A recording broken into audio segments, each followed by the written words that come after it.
أحد منكم من الغائط أو لامستم النساء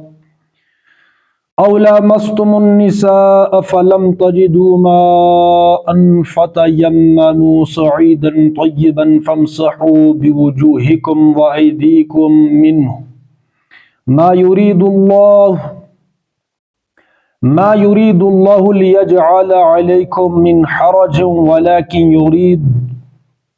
ولكن يريد ليطهركم وليتم نعمته عليكم لعلكم تشكرون واذكروا نعمة الله عليكم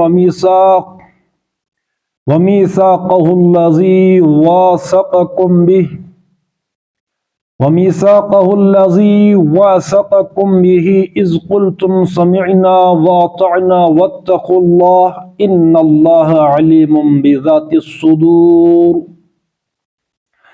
يا أيها الذين آمنوا كونوا قوامين لله شهداء بالقسط ولا يجرمنكم شنآن قوم على ألا تعدلوا اعدلوا هو اقرب للتقوى واتقوا الله ان اللہ خبیر بما تعملون۔ صدق اللہ العظیم۔ ترجمہ سورۃ المائدہ آیت نمبر 6 تا 8۔ اے لوگوں جو ایمان لائے ہو، جب تم نماز کے لیے اٹھو تو چاہیے کہ اپنے منہ اور ہاتھ کوہنیوں تک دھو لو، سروں پر ہاتھ پھیر لو اور پاؤں ٹخنوں تک دھو لیا کرو۔ اگر جنابت کی حالت میں ہو تو نہا کر پاک ہو جاؤ۔ اگر بیمار ہو یا سفر کی حالت میں ہو یا تم میں سے کوئی شخص رفع حاجت کر کے آئے یا تم نے عورتوں کو ہاتھ لگایا ہو اور پانی نہ ملے تو پاک مٹی سے کام لو، بس اس پر ہاتھ مار کر اپنے منہ اور ہاتھوں پر پھیر لیا کرو۔ اللہ تم پر زندگی کو تنگ نہیں کرنا چاہتا، مگر وہ چاہتا ہے کہ تمہیں پاک کرے اور اپنی نعمت تم پر تمام کر دے، شاید کہ تم شکر گزار بنو۔ اللہ نے تم کو جو نعمت عطا کی ہے اس کا خیال رکھو اور اس پختہ عہد و پیمان کو نہ بھولو جو اس نے تم سے لیا ہے، یعنی تمہارا یہ قول کہ ہم نے سنا اور اطاعت قبول کی۔ اللہ سے ڈرو، اللہ دلوں کے راز تک جانتا ہے۔ یہ لوگوں جو ایمان لائے ہو، اللہ کی خاطر راستے پر قائم رہنے والے اور انصاف کی گواہی دینے والے بنو۔ کسی گروہ کی دشمنی تم کو اتنا مشتعل نہ کر دے کہ انصاف سے پھر جاؤ۔ عدل کرو، یہ خدا ترسی سے زیادہ مناسبت رکھتا ہے۔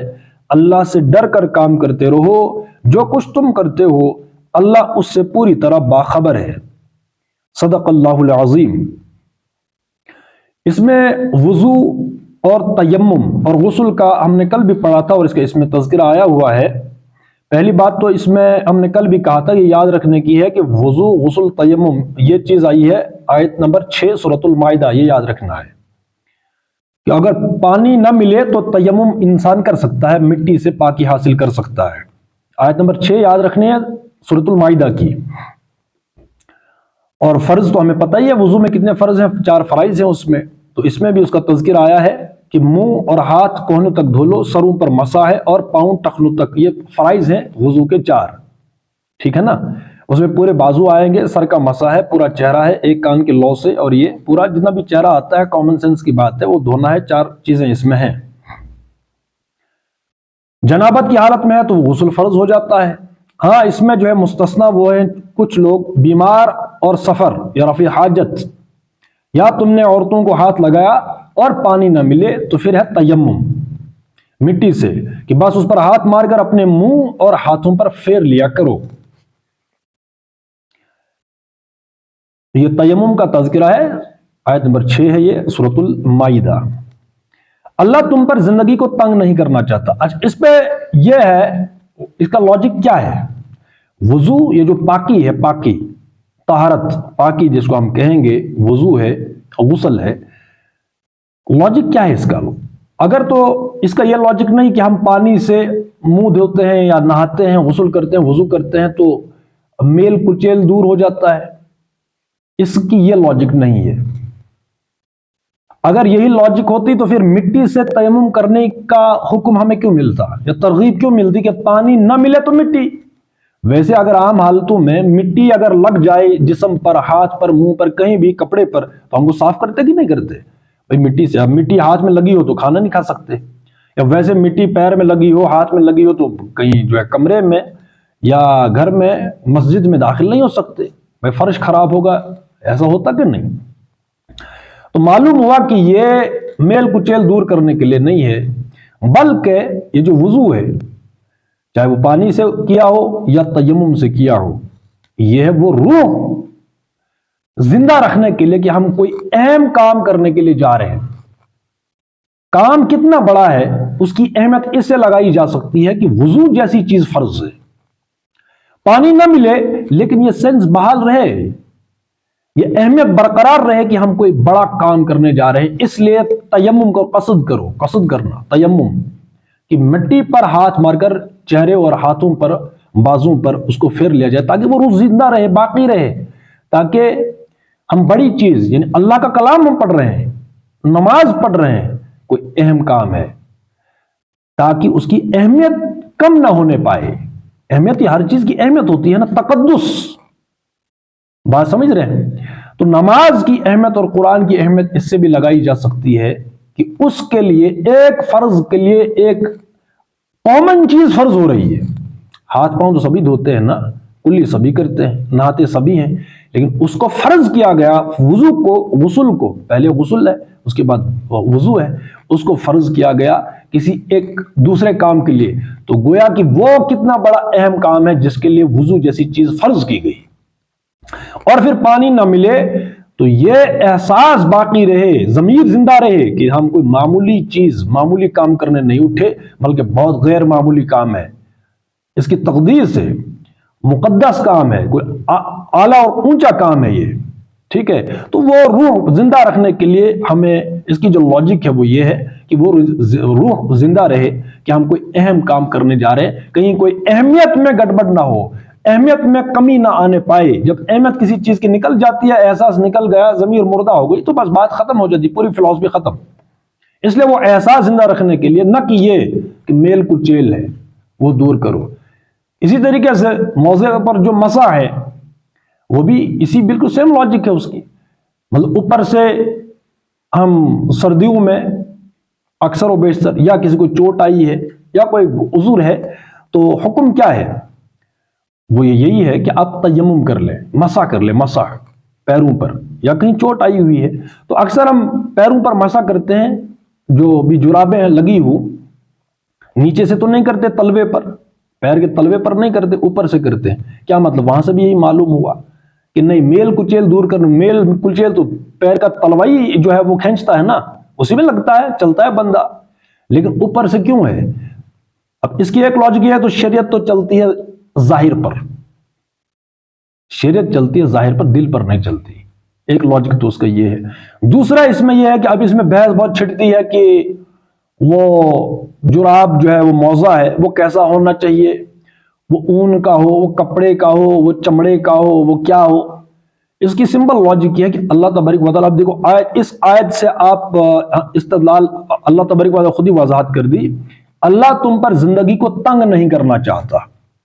اب آیت ہے، آیت نمبر ہے یہ 6، اسی چھٹی آیت طویل ہے یہ، اللہ تبارک و تعالیٰ زندگی کو، تم پر زندگی کو تنگ نہیں کرنا چاہتا، مگر وہ چاہتا ہے کہ تمہیں پاک کرے اور اپنی نعمت تم پر تمام کر دے۔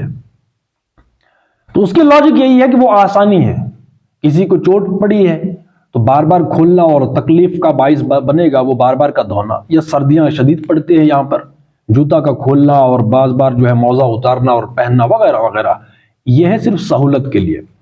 اب یہ جو بحث چلتی ہے کہ وہ کیسا ہونا چاہیے، پانی نہیں گھسنا چاہیے، پھر یہ نہیں ہونا چاہیے وغیرہ، جو بھی بحث چلتی ہے اس میں اختلاف جو بھی چلتا ہے، سمپل لاجک ہے اس میں کہ جو بندہ افورڈ کر سکتا ہے، خرید سکتا ہے موٹا کوئی چمڑے کا جو بھی موزہ ہے، جو خرید سکتا ہے، چلو وہ تو اس فتوے پر عمل کرے گا کہ وہ موٹا ہے، دبیز ہے، پانی گھسے گا نہیں، دھول گھسے گی نہیں، تو اس میں جو ہے وہ آ جائے گا۔ تو جس بندے کے پیروں پر جوتا ہی نہیں ہے، ایسے لوگ ہیں دنیا میں کہ نہیں؟ غربت، افلاس و غربت ہے کہ نہیں؟ فقر و فاقہ ہوتا ہے، تو وہ تو جوتا تک نہیں خرید سکتے، تو وہ اتنا موٹا، اور یہ جو اسپیشل جو وہ کرتے ہیں کہ بھئی ایسا وہ موزہ ہونا چاہیے، وہ کہاں سے اتنا پیسہ لائے اور وہ موزہ پہنے؟ ایک بار کسی نے خرید لیا تو دوسری بار خرید سکتا ہے کوئی؟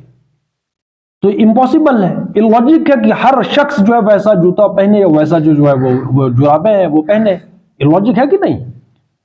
بھائی اتنی غربت بھی ہوتی ہے کہ انسان، کچھ لوگ ایسے بھی ہیں 10-20 روپے 50 روپے کا موزہ تک نہیں خرید سکتے، تو 50 روپے کون سا موزہ آئے گا؟ سمپل ہی تو آئے گا۔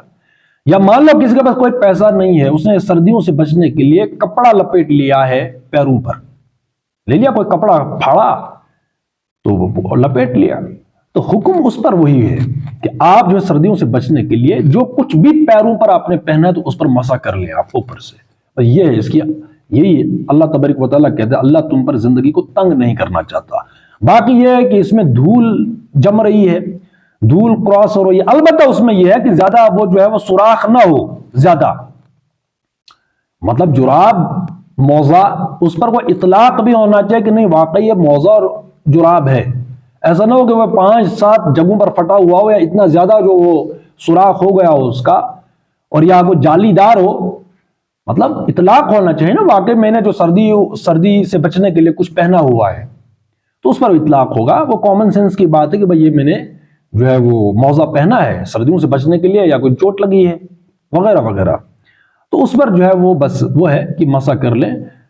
تو یہ اس آیت سے ہم اللہ نے خود ہی بتا دیا کہ اللہ تم پر زندگی کو تنگ نہیں کرنا چاہتا۔ تو اگر وہی لاجک ہوتی تو پھر مٹی سے تیمم کرنے کا کیا لاجک بنتا ہے، مسح کرنے کا کیا لاجک بنتا ہے؟ تو کوئی لاجک نہیں بنتا کہ اگر ہم نے میل کچیل ہی دور کرنا ہے تو یہ کوئی مسح کا تیمم کوئی لاجک نہیں بنتا۔ پھر لاجک یہی ہے کہ اللہ تبارک و تعالیٰ آسانی پیدا کرنا چاہتا، تمہارے لیے تنگی پیدا نہیں کرنا چاہتا۔ تو آیت نمبر ہے 6 یہ، مگر وہ چاہتا ہے کہ تمہیں پاک کرے۔ اور اب یہ پاکی کی سینس، پاک میں پاک ہوں، تو ایک سینس باہر رہی کہ نہیں رہی، ایک روح زندہ رہی، احساس زندہ رہا کہ میں پاک ہوں، تو اس کے لیے کوئی نہ کوئی ایکسرسائز تو ہے۔ پانی نہیں ہے تو مٹی سے دوئی تو چیزیں ہیں۔ اور اپنی نعمت تم پر تمام کر دے، جس طرح پاکیزگی نفس ایک نعمت ہے اسی طرح پاکیزگی جسم بھی ایک نعمت ہے۔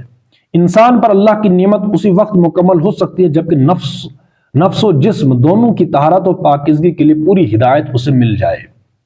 تو دونوں طرح کی پاکی اور پاکیزگی تمہیں پاک کرے اور اپنی نعمت تم پر تمام کر دے، شاید کہ تم شکر گزار بنو۔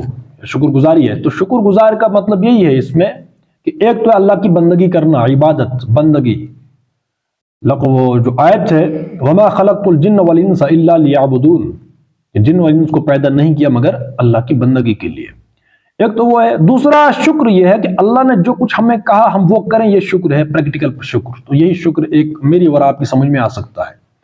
باقی ہم جو کچھ چاہیں وہ کرتے رہیں، اللہ کی ہدایات اللہ کے اصول وہ جو ہے پس پشت ہیں، اور پھر ہم ایک محفل جمائیں شکر کی، صبر کی، توبہ کی، اس سے بڑی چاپلوسی نہیں ہو سکتی دنیا میں کوئی۔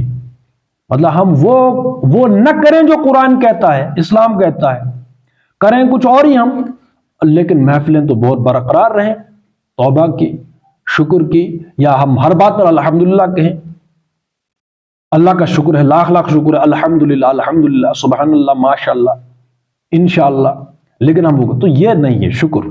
اب ہم نے پیچھے ہم ایک آیت پڑھ آئے تھے کہ وہ قتل کے بارے میں، اگر کوئی قصدن یا ویسے کوئی قتل کرے تو اس کا کفارہ کیا تھا؟ اللہ نے زبانی کفارہ کے لیے کو تو نہیں کہا، پریکٹیکلی کہا کہ نہیں تم نے یہ کام کرنا ہے۔ اس میں روزے بھی تھے، اس میں جو ہے غلام کو آزاد کرنا بھی تھا، تو پریکٹیکلی کوئی کام کیا تو پریکٹیکلی اس کا کفارہ بھی ہو سکتا ہے، تو لاجک بنتا ہے۔ وغیرہ یہ ہے کہ شکر یہی ہے کہ جو کچھ اللہ ہمیں ہدایت دے رہا ہے ان آیتوں میں ہم وہ کریں تو یہ شکر ہے۔ باقی کون سی سینس بنتی ہے شکر ہے؟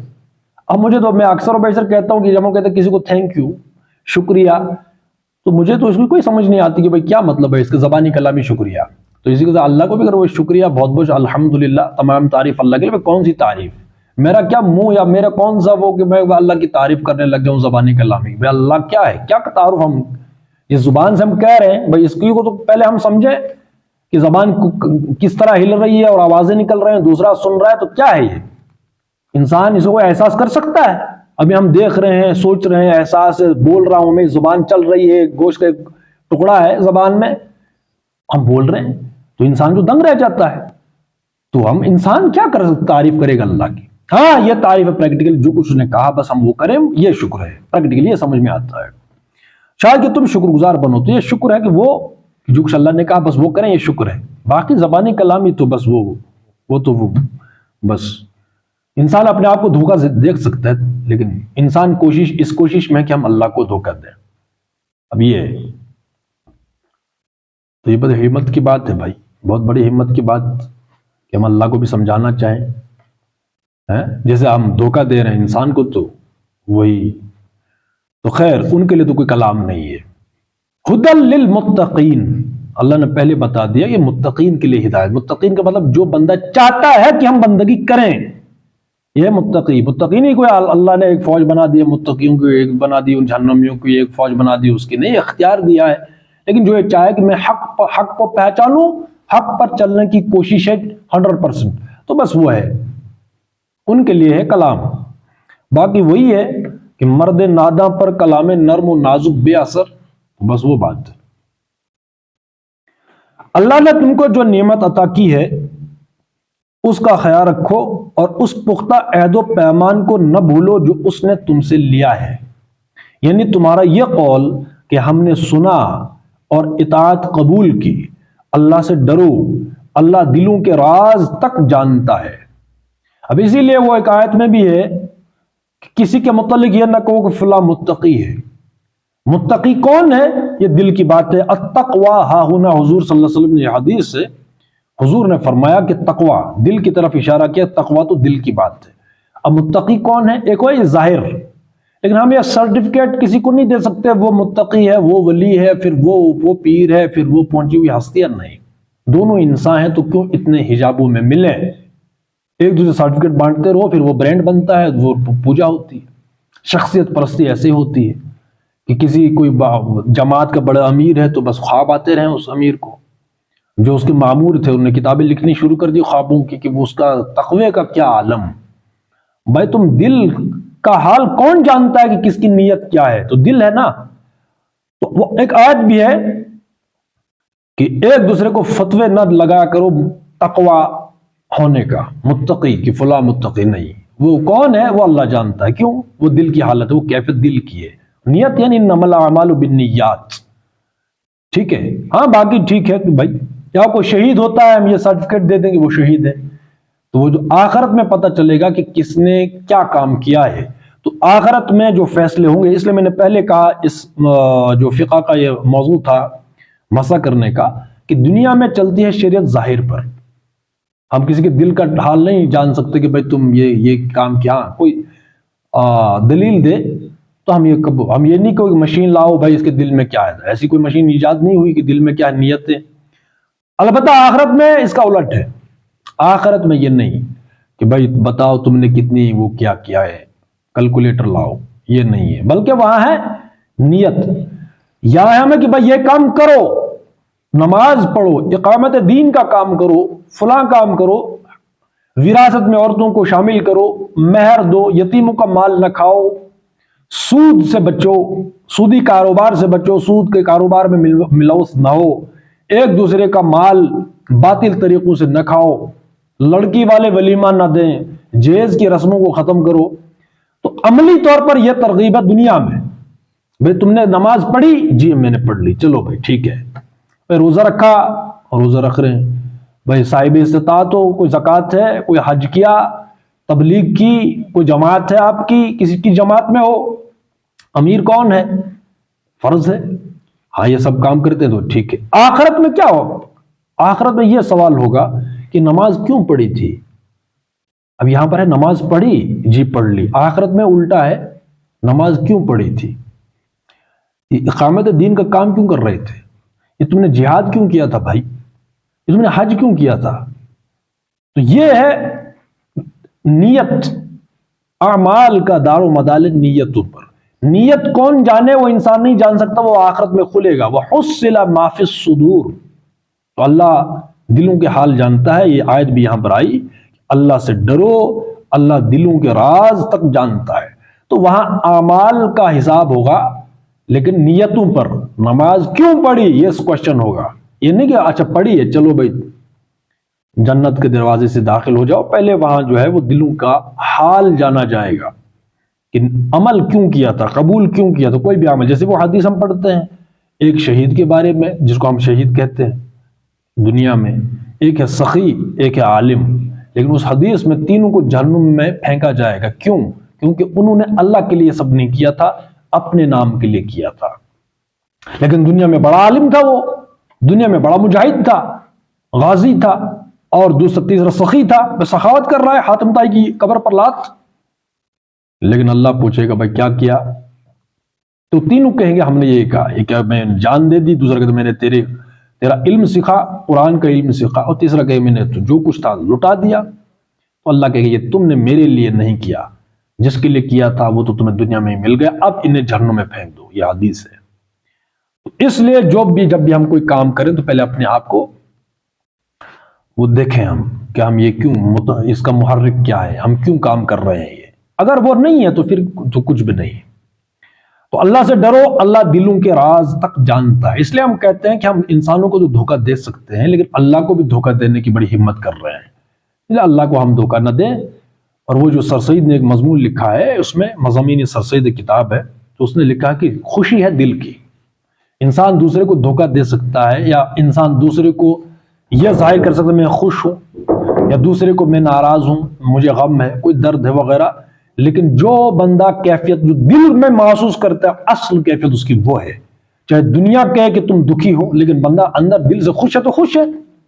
دنیا کہے تم چور ہو، ڈاکو ہو، منافق ہو، جو بھی ہو، لیکن میرا دل مطمئن ہے تو مطمئن ہے. تو اصل خوشی ہوتی ہے دل کی. ہم دنیا میں دھوکہ دیتے ہیں کسی کو، دیتے کہ نہیں دیتے؟ اتنی جو ہے چرب زبانی کا استعمال کیا، اتنے فلسفے جھاڑے وغیرہ وغیرہ، لیکن پس پردہ اس میں کچھ اور فلسفی ہوتی ہے. لیکن میرا دل جانتا کہ میں یہ فلسفی کیوں جھاڑ رہا ہوں. تو اصل خوشی تو وہ ہے. اندر سے بندہ خوش تو نہیں ہے نا. یہ خودکشیاں کیوں ہوتی ہیں باہر؟ اکثر نہیں تو کچھ لوگ جو کرتے ہیں وہ کیوں کرتے؟ ظاہر تو میں تو ماتھے پر تو نہیں کسی کا لکھا ہوتا کہ بھائی کیا معاملے چل رہے ہیں، مسائل چل رہے ہیں وغیرہ وغیرہ، لیکن بلنڈر ہوتے بڑے بڑے. اس کا مطلب اندر تو کوئی ایرر چل رہا ہے نا. تو وہ وہی ہے دل کا. ٹھیک ہے. تو اس لیے جب بھی ہم کوئی کام کریں وہی جو ہے ایک ہاتھ دے دوسرے کو پتہ ہی نہ چلے. ہم جو بھی عمل کریں اب اس میں وہ اسٹریٹ فارورڈ جس بھی معاملے میں ہو بھائی جو دل کی بات ہے وہ کہہ دو. ہاں وقتی طور پر جو وہ بھی ایک الحق مر، حق کڑوا بھی ہوتا ہے کبھی، یا سچی بات کڑوی بھی ہوتی ہے. ویسے عام معاملہ چلتے ہیں دوستوں کے ساتھ، رشتہ داروں کے ساتھ، کسی کے ساتھ بھی بھائی تمہیں کوئی بات ہے تو بھائی اب میں یہ بات کیسے کہوں، اس کو برا لگے گا، یہ میرے متعلق کیا سوچے گا. تو وقتی طور پر ہوتا ہے لیکن اس کے بعد اس کا کوئی مسئلہ کھڑا ہو، کوئی پیچیدہ مسئلہ، کوئی الجھن پیدا نہیں ہوتی اس کی. یہ ہوتا ہے کہ بھائی سیدھی بات کرو. تو سیدھی بات کرنے سے فائدہ یہ ہوتا ہے کہ بعد میں مسائل نہیں پیدا ہوتے. ایک دوست نے کہا فارم ایک دوسرے دوست سے کہ بھائی تم یہ کام کرو، بھائی میں نہیں کر سکتا. تو وقتی طور پر تو وہ تو ہوگا ناراض، لیکن آگے مستقبل میں کوئی مسئلہ تو پیدا نہیں ہوا نا. اب میں نے اس کو بھی لٹکا دیا، اپنے آپ کو جو ہے وہ لٹکا دیا. وہ تو مسئلے تو بننے، الجھنیں تو پیدا ہونی ہے. ٹھیک ہے. تو اس لیے دل کی جو بات ہے سیدھی بات، قولوا قولا سدیدا. ٹھیک ہے نا. تو یہ ہے کہ دل میں جو کچھ ہے وہ بیان ہم کر دیں بغیر کسی لاگ لپیٹ کے. تو اللہ تو دلوں کو راز تک جانتا ہے. اے لوگوں جو ایمان لائے ہو اللہ کی خاطر راستی پر قائم رہنے والے اور انصاف کی گواہی دینے والے بنو. انصاف کی گواہی دینے والے. اب یہی بات آ گئی انصاف. اگر مجھے کوئی بات پتا ہے، معلوم ہے سب سے بڑا حق ہے اسلام، اللہ کا دیا ہوا نظام، اس سے بڑا کوئی حق نہیں ہے. اب ہم تشریح کریں گے چھوٹی چھوٹی باتوں کی. وہی بات آ گئی کہ مچھر چھانتے ہو اور اونٹ نکلتے ہو.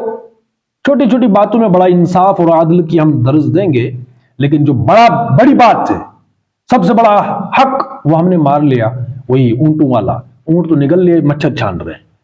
تو یہ ہے انصاف کی گواہی دینا. تو انصاف سب سے بڑا انصاف کیا ہے؟ الارض للہ الحکم للہ ان الحکم الا للہ.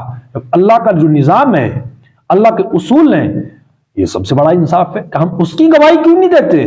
کہ بھائی اللہ کے اصول یہاں چلاؤ بھائی، جو بھی معاملہ چلانا ہے انصاف یہ ہے۔ جب ہم اپنے اوپر کوئی اصول ایسا از خود ساختہ اصول قائم کریں گے تو یہ ظلم ہوا کہ انصاف ہوا؟ کچھ لوگوں کو کہیں گے، سورہ نساء میں ہے وہ شاید آیت، کہ بھائی تم کس حال میں زندگی بسر کر رہے تھے، ظلم کیوں کر رہے تھے اپنے آپ پر؟ وہ کہیں گے کہ ہم بہت قلیل تھے، ہم کم تھے، تعداد میں کم تھے۔ تو وہ فرشتے کیا کہیں گے؟ کیا اللہ کی زمین وسیع نہیں تھی کہ تم وہاں ہجرت کرتے؟ تو یہ عذر بھی قبول نہیں کیا جائے، گویا کہ تم اپنے اوپر ظلم کرو۔ تو وہاں ظلم کیا تھا؟ انسان کی حاکمیت، انسان کی حاکمیت کے تحت زندگی گزارنا بہت بڑا ظلم ہے۔ یعنی انسان، مجھے کائنات کو اللہ نے پیدا کیا لیکن اصول کسی اور پہ چلیں، اس سے بڑا ظلم کیا ہونا ہے؟ تو بعد میں پھر ظلم ہی ظلم ہے۔ جیسے طاغوت، ایک طاغوت کو مان لیا پھر طواغیت کی لائن لگ جاتی ہے، تو پھر کوئی جو ہے وہ نظام کیوں نہیں صحیح چلتا؟ اب ایک انسان جو ہے حق پرست، انصاف پسند، عدل پسند، انصاف بالکل 100% وہ صحیح ہے انڈیویجول طور پر، انڈیویجولی، لیکن ایک مجموعی اور اجتماعی نظام اس کو ہر روز برباد کر دیتا ہے۔ ایک اچھے انسان کو، اچھا پرزا کسی غلط مشین میں چلا گیا تو پرزا کا اس کی کوئی ویلیو نہیں ہے۔ اس لیے انصاف، پھر چھوٹی موٹی گواہیاں بھی ہیں، مطلب ہر کام اپنی جگہ پر اہمیت کے قابل ہوتا ہے۔ معاملے چلتے ہیں تو جس طرف حق ہے ہم حق کی طرف لپکیں، چاہے اس کی زد میں باپ آئے، اس کے خلاف ہونا پڑے، بھائی ٹھیک ہے بھائی تم غلط ہو، سیدھی سی بات سمجھ رہے ہیں؟ لیکن یہاں پر اکثر و بیشتر ہوتا ہے یہاں بندے گونگا شیطان، معلوم ہے کہ حق کدھر ہے لیکن بات نہیں کریں گے، جانتے بوجھتے۔ اکثر یہ بھی دیکھ رہا ہوں بزدلی کا ماحول ہے نا بھائی، بزدل، معلوم ہے کہ نہیں تم نے وہاں نہیں پھنسنا، یہ معاملہ چل رہا ہے، مسئلہ چل رہا ہے، تو تم کیوں ٹانگ اڑا رہے ہو بیچ میں، تم کیوں پھنسو گے؟ بھائی ہم نہ پھنسے تو کون پھنسے گا؟ پھر کوئی غلط لوگ جائیں گے، مطلب کہ پنجی پنچایت سے جو اپنے آپ کو اچھا کہتا کہ اچھے لوگ ہیں، تو جو اچھے لوگ نہیں پنچی کریں گے تو پھر غلط لوگ آئیں گے نا، ان کی آؤ بھگت ہوگی، پھر معاشرے میں ہر جگہ وہی پنچی کریں گے، تو جیسی پنچی کریں گے تو سب کو پتا ہے۔ تو اچھے لوگ کیوں نہیں جاتے؟ اچھے لوگ بزدل ہوتے ہیں۔ نہیں، ہم اس معاملے میں، اس مسئلے میں، الجھن میں، ان کھکھیڑ میں کون پڑے گا؟ ان جھگڑوں میں کون پڑے گا؟ ارے چھڈو جی، ہمیں کیا ان کے ساتھ، اپنے آپ کو بچاؤ، یہاں پھر وہ ہوگا تمہارے اوپر سارا وبال پڑے گا وغیرہ وغیرہ۔ تو یہ ہے گونگا شیطان اصل میں۔ تو یہ کوشش کرنی چاہیے کہ جہاں کوئی بھی مسئلہ ہو، اب معاملہ چلتے ہیں دنیا میں کہ نہیں چلتے ہیں نا، ہر انسان کے ساتھ کوئی مسئلہ چلتا ہے، معاملے چلتے ہیں، لین دین ہوتا ہے وغیرہ وغیرہ، تو اس کی جو ہے وہ حق پر مبنی کوئی بھی فیصلہ کرنا پڑے تو انسان کو اس میں شامل ہونا چاہیے۔ بات سمجھ رہے ہیں؟ انوالو ہونا پڑتا ہے، انسانی معاشرہ ہے آخر۔ وہی میں نے کہا، یہ جو اللہ کہتا ہے انصاف کی گواہی دینے والے بنو، ابھی میں کہہ رہا ہوں کہ اللہ کہہ رہا ہے، تو جب میری کہیں ضرورت ہو، آپ کی ضرورت ہو، لیکن آپ جان بوجھ کر اس مسئلے میں انوالو نہیں ہو رہے، تو گونگے شیطان ہے کہ نہیں، بزدل ہے کہ نہیں؟ وہ سمپل سی بات ہے۔ اگر تو ہم وہاں کوشش سے کوئی مسئلہ سارٹ آؤٹ کر سکتے تھے، میری کوشش سے سارٹ آؤٹ ہو سکتا تھا، لیکن میں کیوں نہیں گیا کہ میں پھنس نہ جاؤں، اس لیے کس نے سر درد لینا ہے، یہ درد سر ہے۔ اس لیے انصاف کی گواہی دینے والے بنو ہر جگہ پر۔ تو سب سے بڑی گواہی کیا ہے؟ اللہ تبارک و تعالیٰ کے جو اصول ہیں وہ برحق ہیں، ہم ان کے گواہ بنے۔ جب ہم کسی اور راستے پر چل پڑتے ہیں پھر ہم، مطلب گواہی کا مطلب کیا ہے؟ ایک قول، ایک عمل، قولی گواہی، عملی شہادت اور قولی شہادت، شہادت حق۔ تو اس سے بندہ پریکٹیکلی، وہ جیسے ہم شکر کی ڈیفینیشن میں ہم نے یہ بتایا کہ پریکٹیکلی کوئی کام کرنا یہ شکر ہے، تو جب ہم جو بھی کام کریں گے وہ گواہی بن جاتی ہے۔ بھائی گواہی کس چیز کا نام ہے؟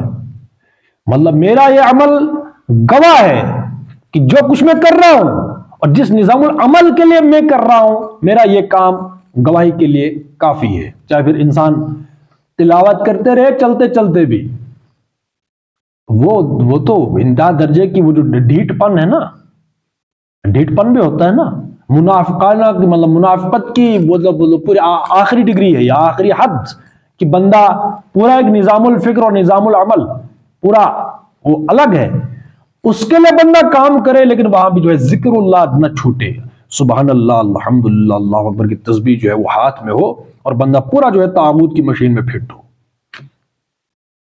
اب یہ وہ کہ بھائی یہ انصاف کی گواہی ہے، یہ تو یہ انصاف کی گواہی نہیں، پورا یا تو ایک کیمپ ہے یا تو دوسرا ہے، یا تو اللہ کے اصول ہیں یا تو کسی اور کے ہیں، ٹھیک ہے نا؟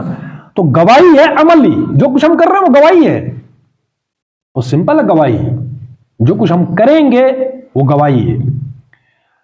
کسی گروہ کی دشمنی، تو اے لوگوں جو ایمان لائے ہو، اللہ کی خاطر راستے پر قائم رہنے والے اور انصاف کی گواہی دینے والے بنو۔ کسی گروہ کی دشمنی تم کو اتنا مشتعل نہ کر دے کہ انصاف سے پھر جاؤ۔ اب یہی بات آ گئی پھر سے، دشمنی ہے لیکن ہم حد سے تجاوز کریں، اللہ تبارک و تعالیٰ دو ٹوک منع کرتا ہے۔ ہاں جتنی لڑائی ہوتی لڑائی ہے بھائی، دشمن کے ساتھ بھی تجاوز نہیں کرنا، یہ انصاف ہے، یہ عدل ہے۔ پھر ہدایت ہے عدل کرو۔ یہاں پر تھوڑی بہت لڑائی ہو جاتی ہے نا 1%، تو ہم بدلہ لیتے ہیں 20%، چاہے زبانی کلامی یا جو انتقام لے، یا کسی کی غلطی کچھ ہوتی ہے اور سزا ہم دیتے ہیں کہ ایسا کہ جو کہ اسے پوری دنیا کو جلا دیا ہے۔ لڑائی ہو گئی ہے کچھ بھی ہے تو لڑائی اس کی نوعیت دیکھو، لڑائی کس قسم کی ہے، تو جو سزا ہے یا جو بھی وہ معاملہ حل ہوگا، اس کے جو بھی اصول ہیں ان اصولوں کے تحت ہم وہ معاملہ کیا کریں، حل کریں، نہ کہ یہ کہ اسے غلطی تھی چھوٹی ہم اس کا انتقام لے رہے ہیں، وہ تو یہ گویا کہ ہم اللہ کو نہیں مان رہے، اللہ کے اصولوں کو نہیں مان رہے، یہ فطرت کے خلاف ہے، ٹھیک ہے نا؟ تو یہ آیت یاد رکھیں کہ آیت نمبر 8 ہے، کسی گروہ کی دشمنی تم کو اتنا مشتعل نہ کر دے۔ مشتعل ہوتا ہے نا آگ بگولا ہونا، نفرت، غصہ، تو یہ اتنا وہ نہ کرے تمہیں کہ انصاف سے پھر جاؤ۔ پھر ہے عدلو، عدل کرو۔ اب حکم ہے، یہ خدا ترسی سے زیادہ مناسبت رکھتا ہے عدل کرنا، جو جس کا مستحق ہو اس کے ساتھ ویسا برتاؤ پیش کرنا، جو جتنی سزا کا مستحق ہے اس کو اتنی سزا دینا۔ تو یہ مستحق دیکھنا ہے کہ یہ کس لیول کا ہے، اگر کسی نے گناہ کیا ہے تو اس کی سزا کیا، کسی نے کوئی اور غلطی کی تو اتنی سزا ہم دیں، اتنا ہی ہم ریوارڈ دیں، پنشمنٹ اور ریوارڈ وہ برابر ہونا چاہیے، نہ یہ کہ کسی کا ریوارڈ جتنا ہے ہم اس کو جو ہے 10 گنا زیادہ دیں، کسی نے کوئی غلطی کی ہے تو ہم اس کو سزا جو ہے وہ 10 گنا اور 20 گنا زیادہ دیں۔